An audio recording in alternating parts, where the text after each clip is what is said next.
Language Learning Series. How to Master Vocabulary. All right, today we're going to break down a super efficient method for learning new words, and it's all based on the work of a guy named Professor Fang.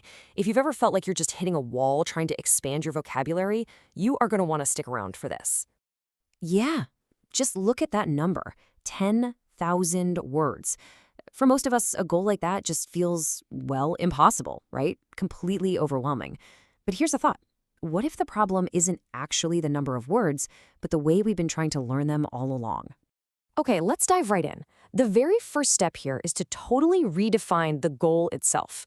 We need to get crystal clear on what it really means to know a word. Because, the way we usually think about it might be the exact thing that's holding us back. So here is the first huge insight from the professor. You have to split the idea of knowing a word into two completely separate things. Your goal for now is just passive recognition. That means just seeing a word and going, oh, right, I know what that means. That's it.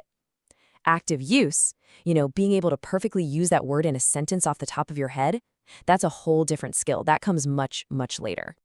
So the most important point is this. Let yourself off the hook. Just release all that pressure to achieve perfect mastery right away. At the beginning, your one and only job is to build a giant vocabulary of words you can simply recognize. When you focus on just that one thing, the whole task suddenly feels way more manageable, and you can actually start building some real momentum. Now, you're probably thinking, okay, but what about memory tricks, mnemonics? And yeah, they're useful. Professor Fang says so himself, but probably not in the way you think. He's got this one powerful analogy that, well, it changes everything. This quote right here gets to the absolute heart of it. A memory trick is not supposed to stick with you forever. It's just a temporary tool. Think of it exactly like a crutch. Use a crutch to help you get around, but the goal is always to be able to walk on your own, right? And eventually you just throw the crutch away. So if the crutch isn't meant to last forever, what's its actual purpose? It isn't to weld the word into your brain with some complicated story. Nope. It has a much more specific and, frankly, a much more important job to do. Its whole purpose is to help you perform what's called active retrieval. Now, that's just a fancy term for the act of pulling the meaning out of your own brain, instead of just passively looking at the answer. And here's the magic. Every single time you successfully use that little crutch to retrieve the meaning, you make the direct connection to that word in your brain even stronger. The process is actually super simple. First, you create a quick, memorable hook. It can be anything. Second, you use that hook to pull the word's meaning from your memory. After you do this just 2 or 3 more times, something pretty amazing starts to happen. That connection becomes direct. You don't need the hook anymore, so you just discard the crutch. Okay, all of that sounds pretty good in theory, right? But let's actually see how it works in practice. We'll take a couple of pretty challenging words and really put this method to the test. Okay, take a word like tatterdemalion. It just means a person in ragged, tattered clothing. The professor's crutch here is a really vivid, almost silly image. Picture this.